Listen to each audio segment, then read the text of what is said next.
Hello, and welcome to an intro to Anthro with two humans. I'm human number one, John McCray. And I'm human number two, John Lehr. And this is the podcast where we reassess what it means to be human. And the title of today's episode is Busters, Hunters, and Believers, Ghosts, and the People Who Love Them. God, so, John... Here we go. I'm excited. Are you? Yeah. I know what a huge ghost lover you are. Well, And, yeah. I know that you're very into it, and so I'm very curious to see where you take us today. Okay. Yeah. Well, I know, in addition to that, it's also almost Halloween. I know. It's almost I Halloween. know. Here we go. Trick or treat. All Hallows Eve. Pagans unite. So I also thought in the tradition of 70s and 80s sitcoms, remember how they used to always do like a Halloween episode? Halloween, yes. I did, let's see, I feel like we did one for Jesse, that show that I was on. Did you? I think so. Yeah. I know we did they did all of the classic, like we did a black and white noir episode. Really? They had a lot of thematic stuff going on there. I think they just could not think of anything to do.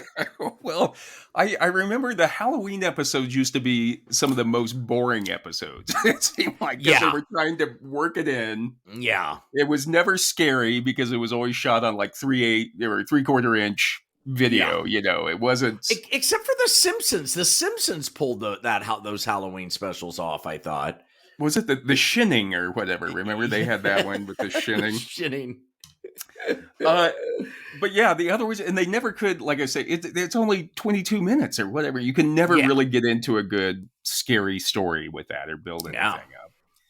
And the other thing that used to bother me as a kid watching those was, I think those episodes were just excuses for the costume departments to put together some really good costume for the characters. Hell yeah. And that's the funnest part, being on them.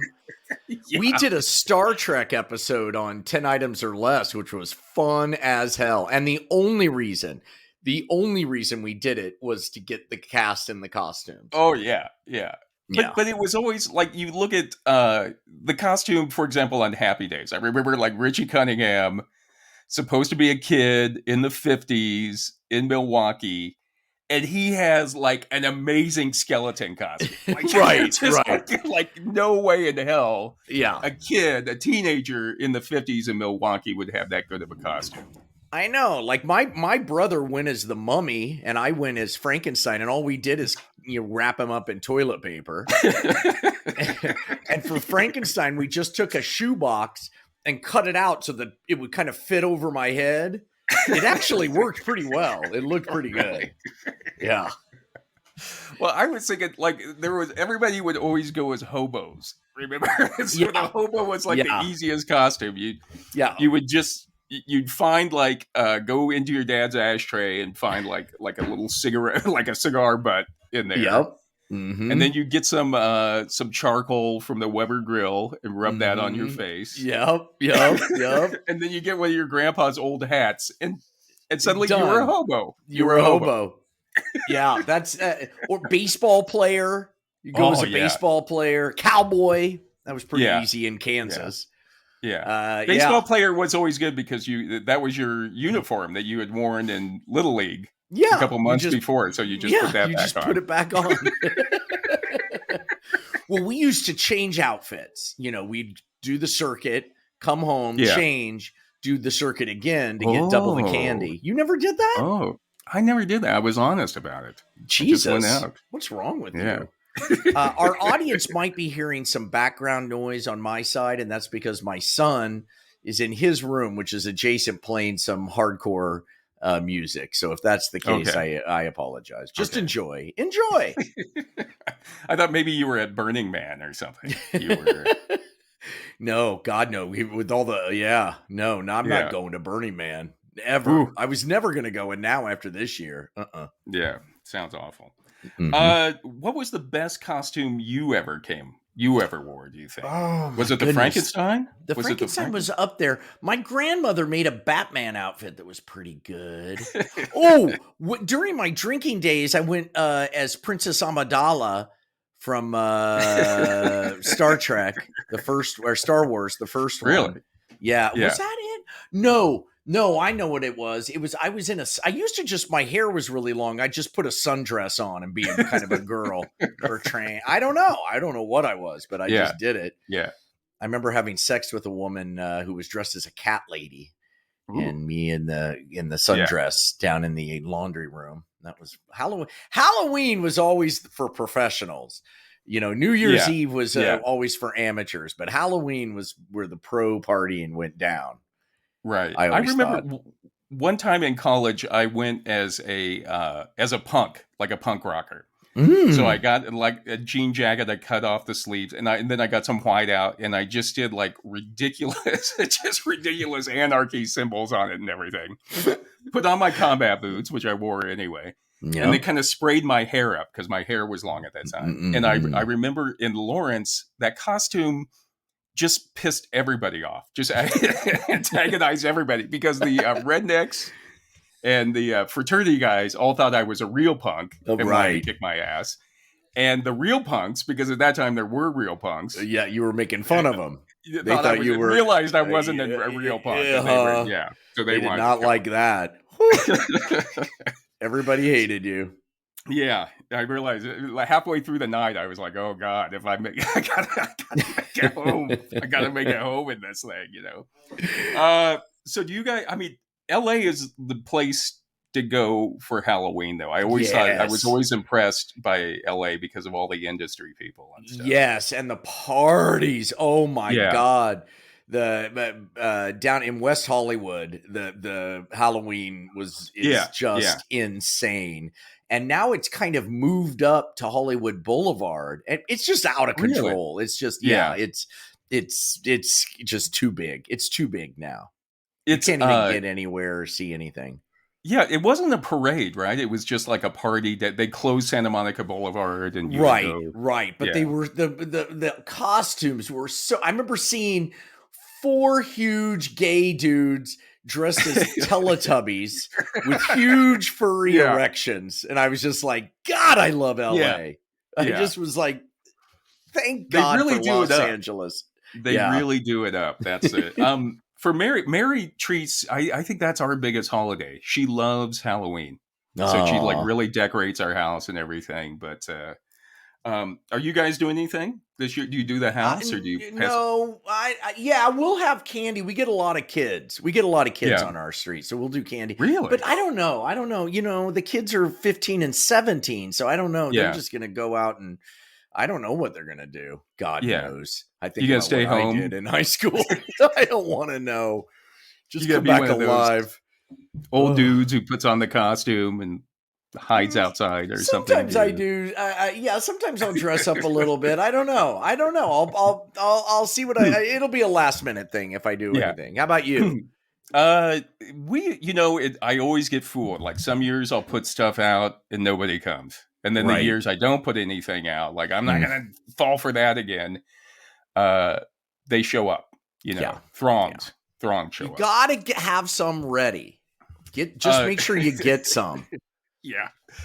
One time in Santa Fe, we lived outside of Santa Fe and in our lot, we lived on an acre lot and there was a long driveway and we could hear kids coming by, but nobody was coming. And, finally, somebody made it up to our door, and they were like, you have a coyote in your driveway.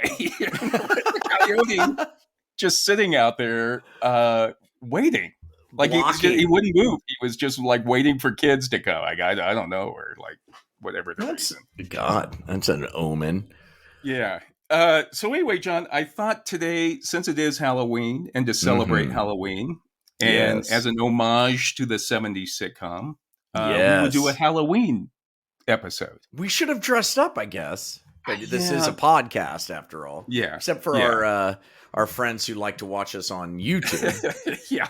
Don't tell anybody. We actually are in costume. And by the way, John, that's an amazing costume that you have on. Yes, this is like turning my flesh inside out. That's what I've done. It took a long time. Fantastic. So, but I thought we could talk about ghosts. Let's If do that's it. all right. Ghosts. Yes, a big part of being human Right. is the paranormal. Right. And also, who knows? We may all at some point end up being ghosts. I don't really know. I'm keeping an open mind about it. But just so you know, in 2001, a Gallup poll found that 38% of Americans believe that ghosts exist, and 13% said that they had experienced a ghost. I feel like it's higher than that. Well, that's the thing. That was in 2001. In 2019, an Ipsos poll found that 46% of Americans said that they believe in ghosts. So the number of people believing in ghosts is going up. And the only thing I can think of is at that time you've had ghost shows come along, the ghost hunting shows. The ghost hunting shows and the internet, the internet. Yeah. Because you can, wow, that's pretty amazing. 46%. I mean, that's stunning to me. If you were to ask me if I had to decide, I would say no. I would say I don't believe in ghosts. I've never had an experience. But really? I know a lot of people that I really love and respect who have. So what do I know? Well, let's, there's so many shows. Like the most popular show on TV right now, I think, is the show Ghost. That's one of them. Yep, for sure. For sure. And like I mentioned before, I'd say probably next to Survivor or American Idol or something like that, the most popular TV show, or TV shows are very popular, are those ghost hunting shows. Oh my God, yeah. I mean, and they're so easy to make. You just throw some nutballs in a scary dark house, with a bunch of gizmos, and you're good to go. Yeah, it's small cast. I wish I was producing one of those, man. Yeah, just drive up in a van, get out, shoot it, go to the next. Love it. Yeah, and what I would say is, they say that it's reality TV show, but you and I have both worked in television on TV shows. Yes. And we know that even though they may say it's reality, it's not quite the same definition of reality that everybody else has isn't the same in television. Yeah, and not only that, but on a deeper level, there is no such thing. It's like journalism. Journalism is, gonzo journalism. It's affected. It depends on who's reporting, as we, does America know that. And the same is true for reality television. But you're right. Even beyond that, there's just people just throw out the baby with the bathwater and just construct stuff. There's a term called frankenbiting, which is a way to edit so that you can make anybody say anything you want them to say. And I've seen editors do it where it's just like, oh my God. It's so, and now with deep fake, you can pretty much do anything. Yeah. Right. Yeah. You don't even need stars or anything. You'll just have people just wearing a green bodysuit. With ping pong balls on it. You got yourself a show. Yep. That's so true.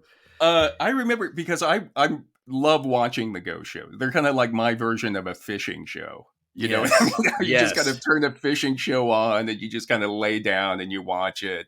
Yes. It's just very soothing to me to see them go into some historical place. Right. It's like, and this is what I think a lot of people in Los Angeles in the Hollywood business don't understand. That they think creating good television is what America wants. And that's one of the things America wants. Yeah. But that's not all. Good does not mean it's going to do well, because a lot of people work and they're tired and they just want to sit down and watch something mindless. And it's so funny because very few people in Hollywood they're like, it was such an amazing show. Well, yeah, but it was up against a golf. And people like to sit and watch golf when they're hungover. I had a friend that used to say that they sat in front of the TV because people wouldn't bother you now we can stop the TV, but at that time you couldn't stop the TV. Yeah. But they said they would just sit there just for some alone time where they wouldn't have to think and talk to anybody. And if you were reading a book, people always think they can come up and bother you because you can put the book down. You know, very good point. I like that point. yeah. Yeah. But I remember when Ghost Hunters first came out, and actually Mary was the one that told me about Ghost Hunters. She was like, "Hey, you should check out this show about ghosts." And it was back at like 2005 or something. And at that time, the Ghost Hunters spent a lot of time like debunking the Yes. Yeah. experiences that people had. Yes, So but they would go clearly in. they started testing the shows and realized Yeah, that's what I'm saying. That's what I say, because they went from like, oh, you know, this is just your refrigerator's not grounded, that's why you're feeling weird or something, to suddenly they were seeing ghosts everywhere. It's like, immediately, like within 30 minutes of being in the house, it was like, oh my God, it's happening already. And again, like, I feel the same way. I think it was some executive that was like, look, if you want this show to get picked up again, you better start finding some ghosts in there. Yeah. You know. Yeah, and you know that, and like as you said, that is what reality television is. It creates narratives, it creates story, and you know, because I worked on I'm a Celebrity, Get Me Out of Here. Yeah, that's right. And I was the host, and for those of you who don't know, it was on ABC, and it was kind of a poor man's Survivor, where instead of surviving, they just kind of sat around, and there were people who just it was amazing to see behind the scenes of that, because people just created things out of nothing. You know, it was Robin Leach, Downtown Julie Brown was on that yes season. Alana Stewart, good one. God, you got a good memory. Stuttering John. What's his name? Who won the gold medal? Bruce Jenner. Bruce Jenner. Was on it. Yep. Yeah. Before Bruce trans, and Jesus, who else was on that? There was some model. I can't remember the model. There was male model was on there. Oh yeah, Tyson Beckford. Oh yeah, Tyson Beckford. And they just tried to get them upset at each other. That's really all they did. And I was hanging out with all of these people who did reality shows, and they said, "Oh yeah, what you do is you get them drunk, and then you take one aside and whisper to them that somebody said this about you, and then boom." Really? I'm just like, Jesus Christ, this is disgusting. And there was a psychiatrist, by the way, on staff, and I thought he was there to help if they got, I was like, oh, okay, at least there's a shrink here to help out. And then I ate lunch with him once during the break, crew lunch. And I say, so what do you do? And he's like, yeah, I look for ways to get them upset. So I do a psychological profile. I'm like, my God, this is the most evil. He wasn't there to help. He was there to provoke. Not at all. Find their weak Jesus. spots. I was just like, my God, you evil man. They were supposed to be dropped into the Australian jungle, right? Yes. And then you were up on a catwalk or something. I was up above them. They were down in this arroyo kind of thing, or like a dell. And I was up with all, up above, because they couldn't get out. And I was up above, and I could walk down through these catwalks. It was insane. It was insane. Did you mentioned to me one time that they demanded like cigarettes and wine or something? Yeah. Sit down to them. Like Robin Leach, or one of them. Who was it? I can't remember which one of them came up, found a camera, and came up and said, "Listen, if we don't get cigarettes and blankets, we're quitting this thing. Whoever's in charge." So that was the reality of reality television. That's the reality. Yeah. So just for the point of transparency, you've already said that you don't believe in ghosts, or maybe you don't. I do not believe in ghosts. Yeah. I mean, I don't. I guess I'm sort of agnostic.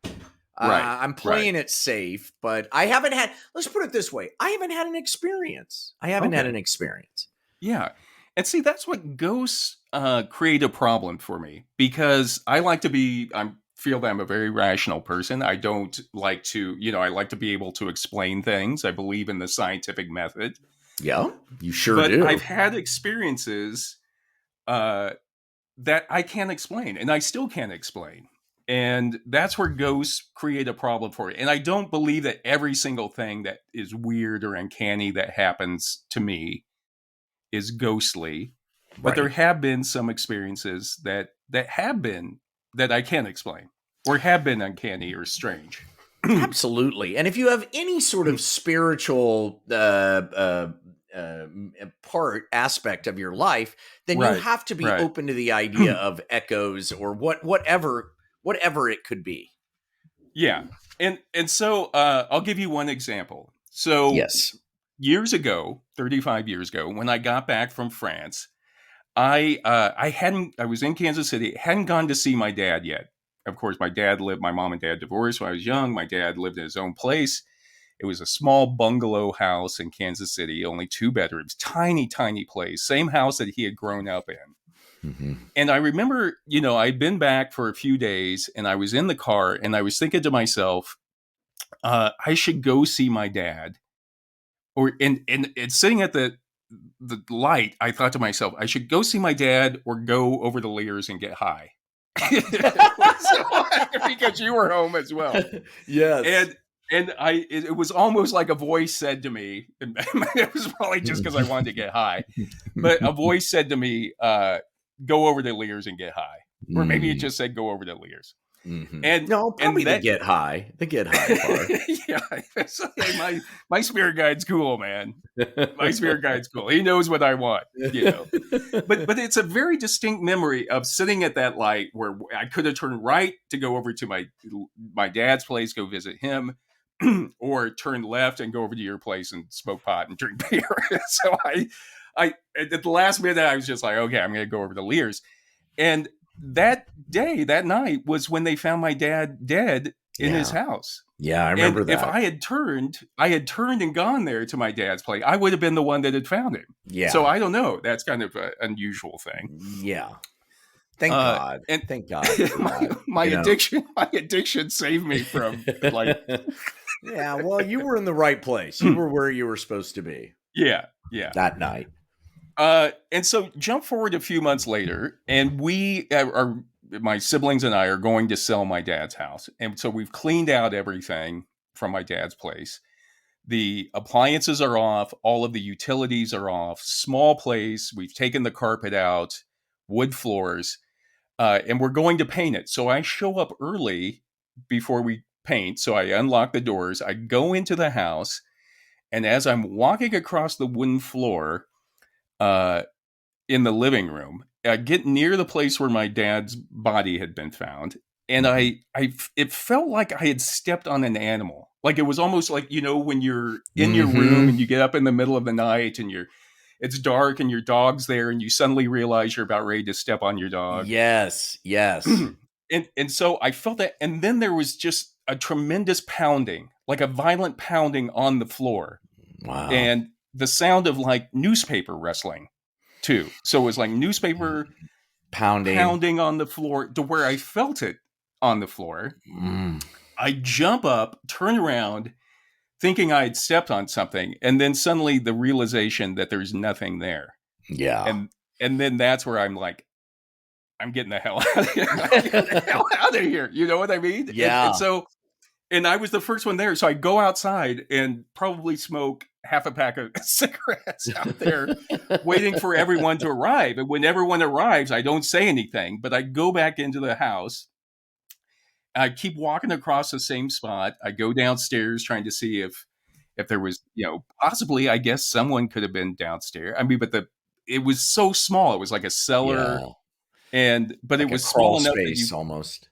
Yeah. Well, I mean, you couldn't reach up. You would have had to be really tall to reach up. Oh, I see. So there was no chance. Wow. Yeah. And so all of this time, 35 years later, I'm still asking myself if what I experienced was objectively real. Was it some sort of spirit, possibly my father, I don't know, or was it still just some sort of subjective reality, which they're both interesting to me. Yes. Yes. I'm thinking maybe because I was like so drunk and I was like definitely depressed and had a lot of anxiety. Did I have like a short mental breakdown at that time? Which is But a possibility. you were sober that morning, right? Right, right, Yeah. right. But Yeah, I mean, it could have been, just the sudden realization that you were stepping where he was. I mean, I'm saying yeah, subconsciously, like super right, fast. right, And so that like triggered a whole lot of like psychodrama, right. causing you to leap up and then this cacophony of noise could have been In my head. whatever. Yeah, it could In have been my in your head head. for all. Yeah. So that's what I mean. So that's where I talk about where ghosts create a conundrum for me, because I've Yes. had that experience that was very real, really freaked me out. And I don't know, to me, like I say, to me, it's just as real as if it's something I subjectively Well, felt in the at the end, does time. it matter? I mean, in the end, isn't it still a there was, I mean, still the Yeah, realization that he was there, you knew that that's right, where he had died. So what caused, even let's say it's just in your head, even right, that right. is some sort of bizarre Yeah, psychic trip, that your yeah, brain yeah, took you on. So either way, it's an echo of your dad in some yeah. way. Yeah. And like I say, to me, it's I don't consider every encounter or every weird thing that happens in a house or with me or other places to be ghostly. But that one, I still can't explain it, and I've been trying to explain it, I And guess. this is before you were interested in what these are before the ghost shows. These were So before the ghost shows, yeah, yeah, so years your before. attraction to the ghost show Yeah. are really kind of like trying to figure out what the fuck Right. that was in Right. some ways. Yeah. Yeah. And I will say, since I quit drinking, and because it seemed like a lot of like weird things happening at the time, but Mm-hmm. I've noticed that since I've quit drinking and got on antidepressants, that I don't have as many uncanny experiences. So Well, because that may be a well, clue we're to what both was it. drugged. We're both on psychopharmacology. Yeah. We're barely here. Yeah.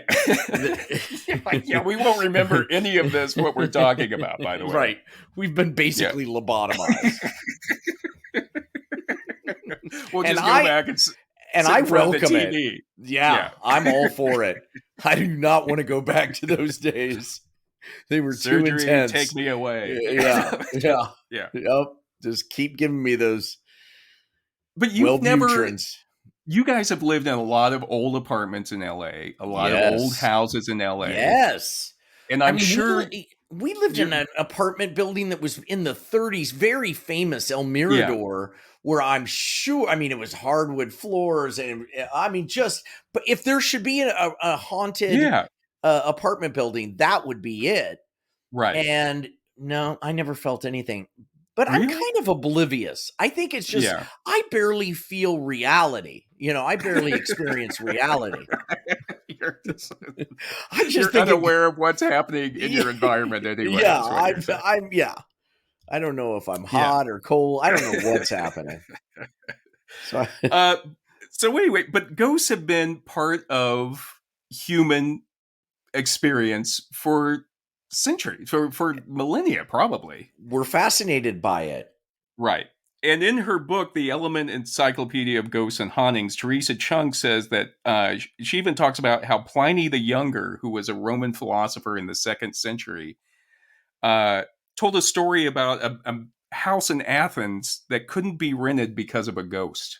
So they were already talking about ghosts back in the 2nd century in I love that Athens. name that what is it? Pliny Pliny the Younger, I think. the Younger. I want to be called Yeah. John the Younger. For another John Lehr that you could. I guess I should have named my son John the Younger. Yeah, you could have been John the Elder. Yeah. Um, and in the book, How to Think About Weird Things, Theodore Schick and Louis Vaughan talk about how in 1575, there was a guy in Tours, France, who sued his landlord because the house he had rented was haunted. Yeah. So that's in the 15. So you have the Romans who were like pre-Christian, talking about the ghost. And then you have in the 1500s in France, somebody else talking about the ghost. Mm-hmm. And apparently the landlord's argument in court was that ghosts don't exist. So, and then the tenant, his argument was he quoted like Pliny and the other like Roman philosophers who had talked about ghosts. And the judge found for him, because he was like, oh yeah. It Well, seems like, it's funny because my wife was looking at buying the horror. What is it? On that FX show, the horror American Horror Story house. American Horror Story. Yeah, the original American Horror Story house. My wife was looking at buying that. It was like a compound, and we were going to move into part of it and fix up the rest of it.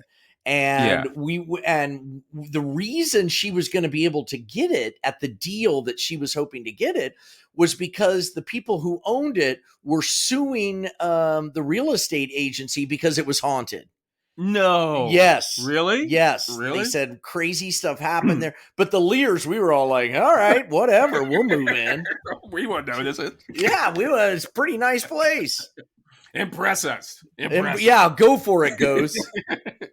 It seems like, there's so many houses, especially where you live, that area of Hollywood where you live, that there's probably some sort of tragedy in all those houses. Oh, yeah, the Black Dahlia supposedly was cut up in a house right down the street from me. And I always pointed out to my kids to scare them. There's the murder house. It's great to have a haunted house in your neighborhood, I read that book by that guy's son. It was like, terrifying. Terrifying. In the book The Haunted: A Social History of Ghosts, Owen Davies says that traditionally ghosts seem to share a lot of characteristics with fairies, angels, and devils. So there was a time where people, like a lot of just these kind of supernatural things that you would attribute fairies, for example.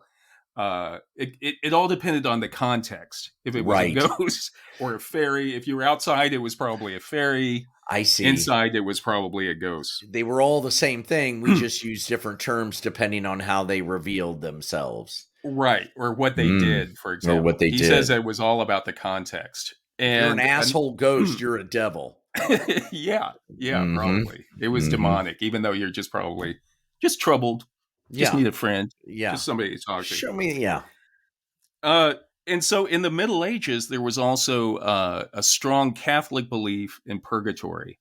And so one of the explanations for ghosts at that time was that a ghost was someone who was in purgatory, which was kind of like, a place where souls would go before they went to heaven or hell. Purgatory, you kind of work on yourself. Yeah, you're on the bubble. You're on the bubble in purgatory. You can go either way. Hopefully you get it straightened out. Yeah. But they thought at that time that the explanation for a ghost was that it was someone that was in purgatory that had been able to slip out. So crawl out the window or something. And make it back to visit. Yeah, make it back to your family. Well, and you also hear always that it's people who don't know they're dead. Right. Yeah. Right. Dead people who don't know they're dead. I always wondered about that. Like, it seems like after nobody's talking to you for a while. Yeah. What the hell? Yeah, you'd be like, hey, what I do? Maybe I'm, all the haircuts are different. All the clothes are different. Maybe I'm dead. My fear is I'm going to die at work. And I'm gonna have to stay at work for all the time. And stay there. Oh, Jesus. Yeah. God, you're right. Yeah. You're just stuck in the shower. In your cubicle. I'll be on traffic on the 405. Just stuck in traffic for eternity. Well, there's that M. Night Shyamalan movie, the good one, the one good one he made. Oh yeah, Sixth Sense, right? Yeah. Where everybody's seen that movie. Yeah, you haven't seen it.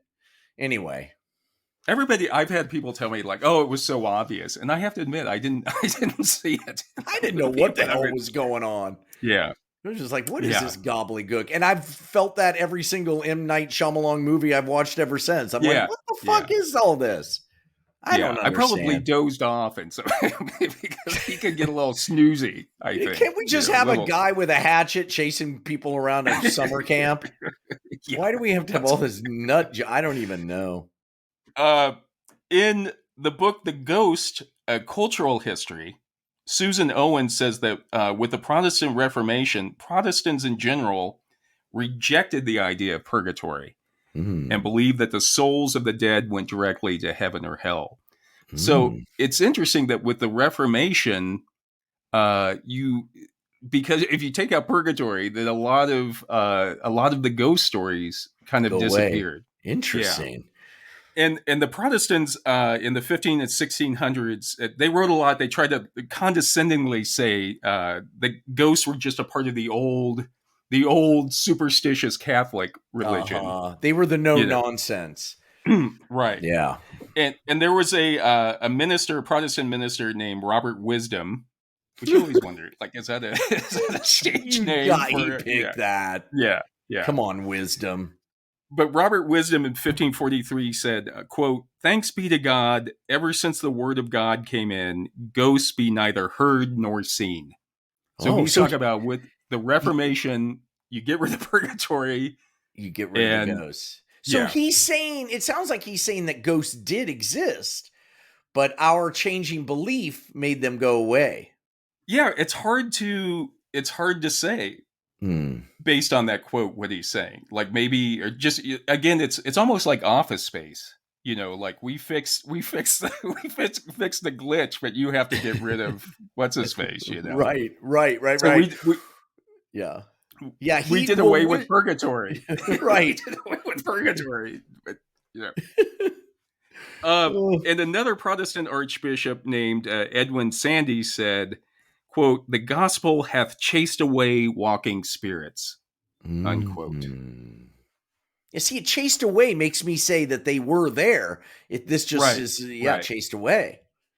Yeah, but I think you're right because people still kept reporting seeing ghosts after that.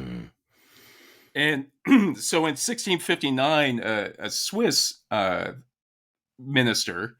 Oh, here we go with the Swiss.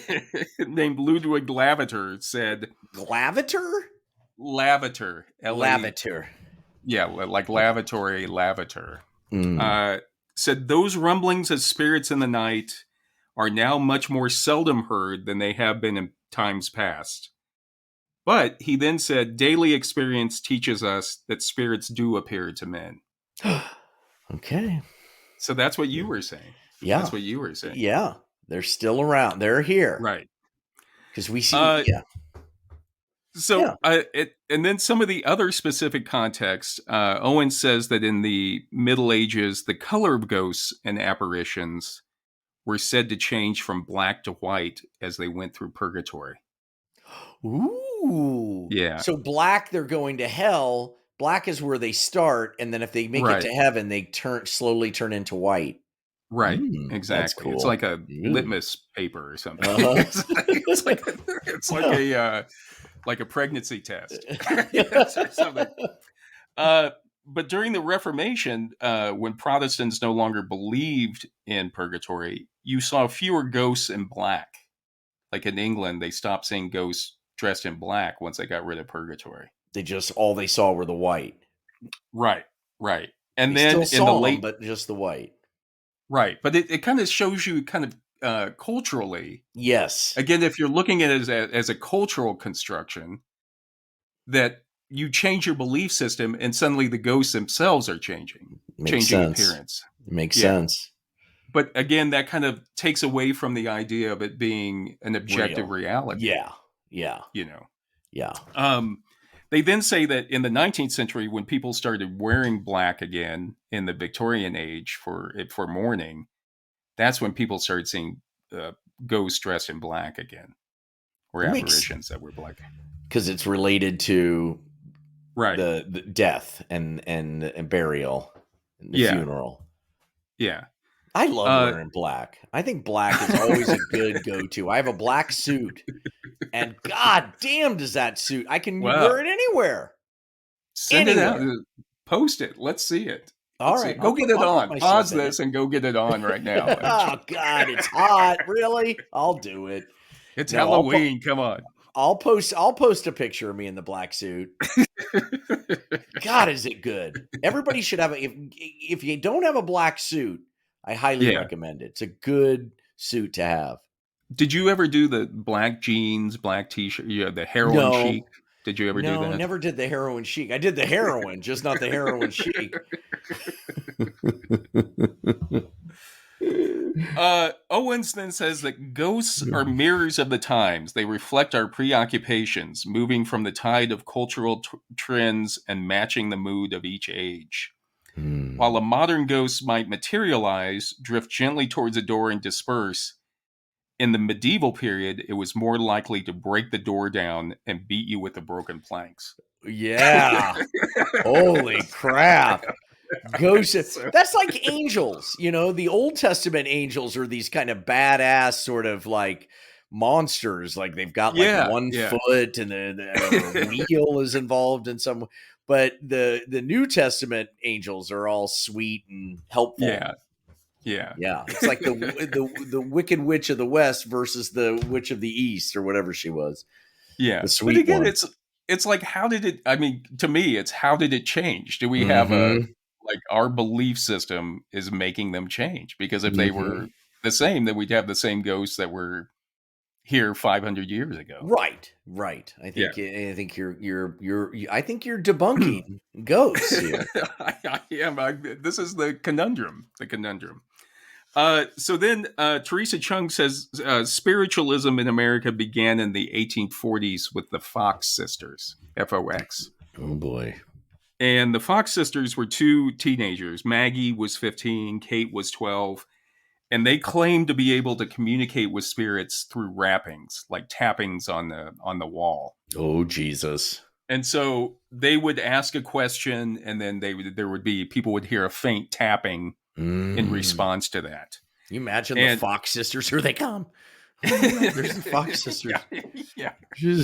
And they became media sensations in the 1840s and 1850s. They toured around. They made a lot of money.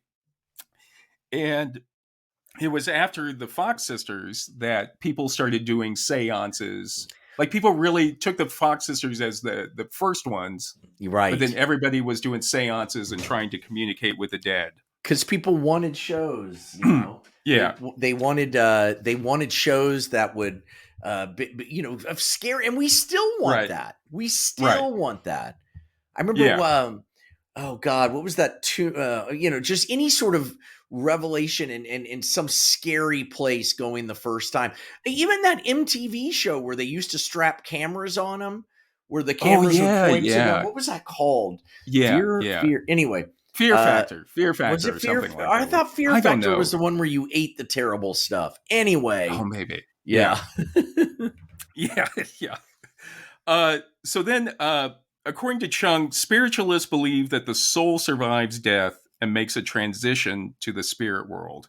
And Mary Roach says in her book, Spook, that spiritualism in a nutshell is a religious movement devoted to communicating with those who have died and providing to others via seances and other mediumistic demonstrations that it's possible to do so. So spiritualism as a religion, I guess, is you just speak to the dead. Yes. And that's what they're communicating, the knowledge that they have from passing over to the other side. Sort of like channeling, I guess. Right. You're a bridge. And again, the Fox sisters made a lot of money, but then I guess that it was just the stress of it. They went on for like 20 or 30 years. There was a ghost. A ghost. Oh, no, I saw that. I saw you looking around on the video. No, there was a mosquito just came by. Okay. Debunked. Or was it a mosquito? Was it really here? It was when we were talking about spiritualism. I know.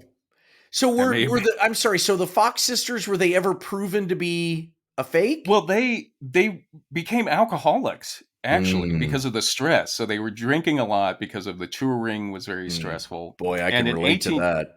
Yeah, it was rock and roll, man. They were rock and rollers. Yeah.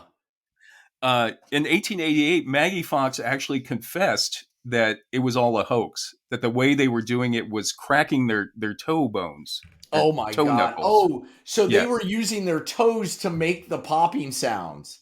right, Jesus, exactly. they And must have been able to crack their toes pretty loudly, I because know, you didn't have microphones back then. right, right. Damn, But Maggie, they that's had almost the worth it. they had I'd the pay hoop dresses probably, I'd pay just to hear bones crack, even knowing that's what she was doing. I'd be like, Jesus, those Yeah. Fox sisters can pop their toes. If you're into that, Yeah, sort of I'm in. I wouldn't toe hear it. popping, rhythmic toe popping. That's what God, it all came down to toe popping. Nobody figured Yeah, it out. isn't that Yeah. funny? And we were stupid.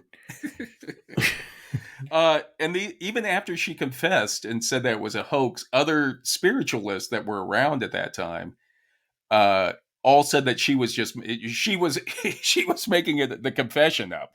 They were saying that Yeah. no, this really is true. We don't know what she's saying. It's because she's a drunk. All of the yeah, Well, that's true for any conspiracy theory. right. Even when it's revealed, there's a conspiracy behind the revelation. Yeah. You can't debunk it. Yeah. Once it's started, you can't stop it. Just got to let it die. And then, even like Harry Houdini in the 1920s looked at spiritualism, and, there was a lot of fraud and deceit and trickery associated with those seances and with a lot of, the performances.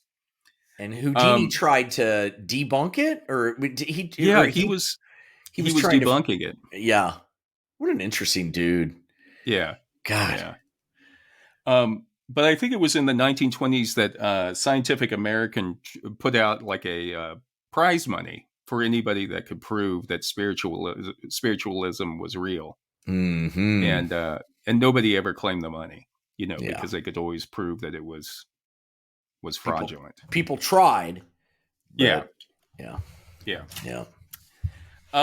So the thing is, if ghosts do exist or ghostly experiences do exist, what exactly are they?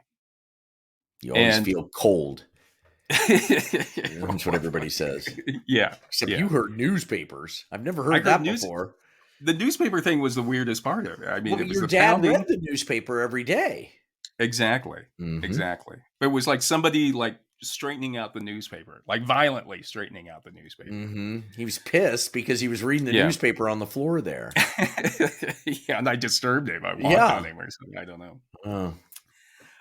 In their book, How to Think About Weird Things, Theodore Schick and Louis Vaughn come up with a few hypotheses as to what ghost hauntings may be. Okay. And the first hypothesis is, well, we accept that ghosts are real and they're caused by disembodied spirits. So we just accept it at face value as to what we're experiencing. Mm-hmm. And they say that, while this is an easy explanation, there's some problems with it, which is, first of all, if ghosts are not material, meaning if they've left the physical world, how is it that we see them? Yes. You know what I mean? Yes. And then also, if they are part of a physical reality that's different from our physical reality, then we should be able to like scientifically monitor them, or with scientific equipment be able to, determine that they're there at least. Mm-hmm. Mm-hmm. And I think probably people who believe in ghosts would say, and I'm not saying I am, I'm not saying I'm not, but that would probably say, well, science just hasn't produced the right tool yet, to which is very possible. Right. I mean, it could be, for example, if you're a piece of paper, you only know 2 dimensions, right? A super thin piece of paper. You only know 2 dimensions. So if you put an orange in that plane, you only see the orange that's in that one plane, and you don't see the whole orange. So, maybe this is some sort of reality that maybe it has nothing to do with dead people. Maybe it's who knows what the fuck it is. Interesting. That's a good way to look at it. Some people say too, like they think the answer might lie in quantum physics. Like the more we look at quantum physics, where you have certain ions that or particles that respond differently when they're seen, like when they're being observed. Yes. So some people think that may be, as we learn more about quantum physics, maybe we'll learn more about ghosts. I don't know. It seems to me the more we learn about quantum physics, the more we realize we don't know. The deeper you go, the weirder it gets, man. Yeah. We went from like knowing a lot to like it's like now we're back to where we don't know anything. I know Einstein was close to putting it all together, and then string theory sort of ruined all of that. Just stop there. Just stop. We got it. It's with atoms and electrons. Don't go any smaller. The other thing that's interesting for that theory of like if there really are ghosts who are like on the other side. One of the arguments people offer against it is ghost clothes. Like, how do clothes, if we see a ghost wearing clothes, how did the clothes get over there? Yes. Because obviously the clothes aren't part of the spirit world. Right. Right. But maybe it isn't the clothes. It's sort of like a Rorschach test. Are you really seeing a ghost dressed in a funeral, clothing? Or is it just this weird apparition and your brain is trying to make sense? Yeah. Well, that's what people talk about. That's one of the arguments against it. Like, well, is there like a clothing store over there where ghosts can go pick out their ghost clothes or pick out their ghost cane on the other side? Let me see you. Turn around. Let me see. Yes, that's good. Good. All right, go on. Go manifest yourself on the other side. The second hypothesis that Schick and Von talk about is the stone tape theory. And you hear about this one a lot on ghost shows, where the theory is that certain stones, like granite or quartz, can absorb energy and images, and then they play those back later, like decades later or years later. What? So is that true? Is that like a scientific thing? Or wait a minute. What? I don't understand. That's the whole thing, because you'll hear this a lot. And, the ghost hunters ghost investigators will just throw this out. They'll be, the building's made of granite, and granite has been known as a conductor in a stone tape theory. It can just manifest. Tape. Yeah. Like videotape or audio tape, stone tape. Right. It's captured them. Hold on. A 15-year-old ghost just opened my door. Let me close it. Okay. All right. So, but the problem is, like you mentioned, John, is like how does that process work? Yeah. And there's only one problem. It doesn't do that. Right. And usually ghost investigators will say, well, it's just like the crystal tubes in a radio, for example. Mm-hmm. And the response is like, well, yeah, but we know how crystal tubes in a radio work. Repeat it. Make it happen. Yeah. If it's real, then do it. And I don't know if that's the idea, then if you were shouting into a rock and then hold the rock up to your ear and then try to hear it played back, I'm being facetious, but that's the argument against the stone tape theory. It's like, well, how does it work? Can you imagine shooting a short in a piece of granite and submitting it to film festivals? Yeah. You'd win, I was thinking about, like, if you go to your wedding photographer just sets like a piece of rock up on a tripod and leaves, it'll absorb everything. The third hypothesis is the sleep paralysis theory.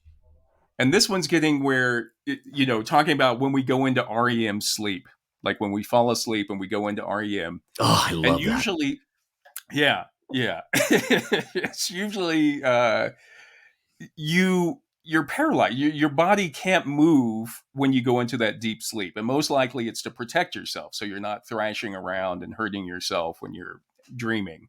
Interesting. But what the sleep paralysis theory says is that, well, sometimes we fall asleep so quickly into the REM that our conscious mind is still conscious of the room around us. So we're actually dreaming with our eyes open, or dreaming when we're partially awake, partially asleep.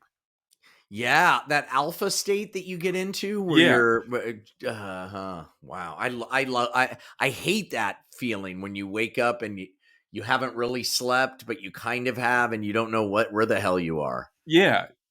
And that theory would explain some of the, when people are feeling like a lot of ghostly experiences happens when people are in bed or Right, they getting feel ready to go to cold, sleep. which I guess alpha, when you're moving from alpha to REM, you feel cold. That's why you want to, even when Interesting. you want to, your body, I guess, is shutting down a little bit. I don't know. Yeah. But it's also like why, when people report, well, I felt a presence over me and I couldn't move. I felt like something was pressing on my chest. Well, it's because your body is in that deep REM, but, or like You don't know paralyzed for it. that time. Right. That's Exactly. interesting. Yeah. Jesus. The fourth hypothesis is just that ghost experiences are the result of environmental factors that we're personally interpreting. Yes. So my Rorschach thing, like some weird group, there are a bunch of gnats that flew by, and you thought it was something else, or just out of the corner of your eye, or which makes sense. It makes sense. Yeah, I smelled something of my bedroom, my childhood bedroom. Okay, yeah. It's just it's really happening. It's a physical something that's happening physically, but it's just your brain is having trouble interpreting that. And so you go to it and you say that, well, maybe it's a ghost. But why is it important to us? I mean, if ghosts have been a part of humankind, why? What is it about us that we need that? Because there's something about ghosts and the unknown that we like. We like to be scared. We like to be in the we like to experience the unknowable. Yeah. Why is that? I don't know. I mean, kind of going back to our episode on fear of clowns or something, is there something we like confronting that kind of fear makes us feel more alive? Do we want to feel that there's something like what happens now is going to continue on, that we'll get to see all of our family members later? And yes, because fear of death is one of the biggest. Yeah. Probably that and public speaking. Just people are terrified of that. Yeah. But so maybe it's a way of like trying to find explanation to try that you're right, that we never leave. But there is this macabre, this idea of being scared, whether it's on roller coasters or horror movies or ghost stories, that we feel alive by feeling fear of death, by entering that fear. It makes us feel alive. Yeah. So I don't creepy. know. And what's interesting is a lot of the experiences that people have. For example, my experience was when I was alone, but you do have people go out in a group to like a cemetery, or they go out in a group to what's supposed to be a haunted house, and it's a shared experience. It's a shared, and everybody's affecting everybody else. Everybody like, oh, somebody heard something. Oh my God, we all have to and run. It's fun, Yeah. There is Forever Cemetery where a lot of the Hollywood people are buried out here near my house, and they show movies in the cemetery. And you can bring lawn chairs and blankets, and you sit on graves, and you're watching a movie that you like, The Shining. I saw The Shining there. Yeah. And everybody's in such a good mood. It's fun. I guess it's the way we kind of have to hit the reset button. Because if we're afraid of death and it takes over, then we're unable to do anything. We're unable to do anything. So somehow entering that flame reminds us or allows us to, to live. Yeah. And I think maybe, in the Middle Ages they used to like make those memento mori, for example, where they make statues or artwork out of bones and everything to kind of Yes. remind people of like, this is what you're going to be one day. Yes. And maybe fearfully confronting ghosts, or fearfully, going and looking at death in that way by watching a movie. Yeah. It's or the day studied, or the Day of the Dead, yeah, that idea of like, hey, it's a part of who we are. And right, so somehow it lives with us. Yeah, maybe that somehow we embrace that. yeah, Um, so that otherwise we'd be petrified. We'd be unable to do anything. right. Like, what's the point of all this, or And people something? who suffer from that, of afraid that they're always that everything is going to kill them. There are people who, and Yeah, I know people who kind of live in that space of like trying to do whatever they can to not be killed. yeah, They spend so much time and energy on that, and it just kills them. It kills yeah, them that a bus or an asteroid could just take them out. right, right. And the pandemic really was our biggest fear, because everybody's afraid of germs, of the Yeah, of the yeah, unseeable death. And here we were as the whole entire world was faced with it, and man, it tweaked us out. We didn't know yeah, what we were doing. yeah. It'll be And interesting to see if I don't know if like ghosts, like, it will be interesting to see in 10 years from now to see how many people believe in ghosts after having Mhm. been through the pandemic, to think. Oh my God. Yeah. So many studies from the pandemic, so Yeah, many insights about who we are came from that right, death, right. all of that death. And yeah, I don't know, because it's like it seems like once in a generation, because they always compare it to the Spanish flu, so Mm, it's obviously something we've been through before. mm, But, you know, I don't know. I would love to think that I usually don't think of spirits as being, if they are out there, as being evil myself. mm. A lot of people go immediately to like, oh, it's evil, it's evil. But I always kind of, I still believe in like a positive energy. You know what I mean? Or Mhm. like an Mhm. energy of love. And if there is a spirit trying to communicate to me, it's coming to me out of love, for example. And it always surprises me to see. I think it is a manifestation of maybe what someone already has within Yes. themselves, or what they're Yes. feeling within It's our themselves. own shadow. Right. Right. Yeah. So, um, so just John, none of this. We'll have to come back. By the way, I just want to come back to. I keep this separate from a belief in our how we deal with death, as far as like our funeral customs and things Yes, like that. yes. Absolutely. So we'll have to come back and do another episode on funeral customs and like Oh actually yeah. dealing Oh, dealing with that's death. So, fantastic. Love that. Love that. by the way, do you know I studied to be a docent at Hollywood Forever Cemetery? Did you When I was really? unemployed, I went through all the training. I went Oh. out there, but then I got a job right at the last minute when I was supposed to start, and it was like I didn't have time. But it's It's an amazing amazing, cemetery. yeah, it's an Yeah, amazing place. I was invited to a bachelor's party in the in the Forever Hollywood Cemetery, where yeah. we all had dinner brought in and we sat down in front of a tomb and gave speeches about the death of our friend's single life. It was pretty Oh great. wow, Yeah, it wow! was I pretty love that. great. Yeah, it was. It was a That's really good time. yeah, Much better than going to a strip club. yeah. Jesus. And everybody's there. Alfalfa Switzer from our gang is Yeah, buried oh my there. God. Everybody's there. Valentino is there. All the big from back in the 20s, all Yeah. the big 20s actors are all buried there in Hollywood Forever. Yeah, but they're So still putting people. Anne Heche, I think, was buried there, really, wasn't she? I think so. Could I don't be know. I wrong. always wanted, if I had still been in LA, I would have been there, I think. If I Pretty die and you're still alive, I want you to dress me up as Darth Vader and burn me on a funeral pyre, like they did in the episode, the third. Really? Okay. Put me in the mask, everything, the boots. Yeah. Oh, that mask is going to go up quick. Yeah, it's fine. It's okay. Just burn me up. Any place in particular, or do you want to just a parking lot?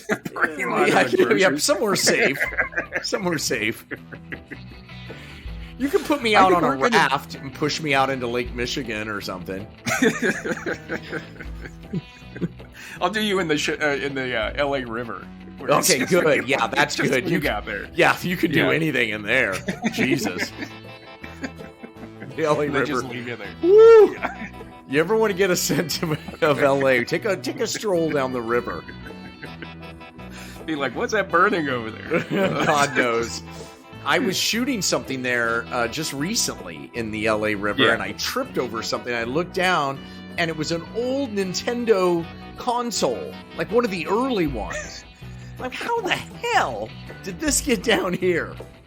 It was thrown in the river 50 miles upstream, and it's slowly, over the last 3 decades, been working its way out to the ocean. It's so nasty. Oh, God, is it nasty.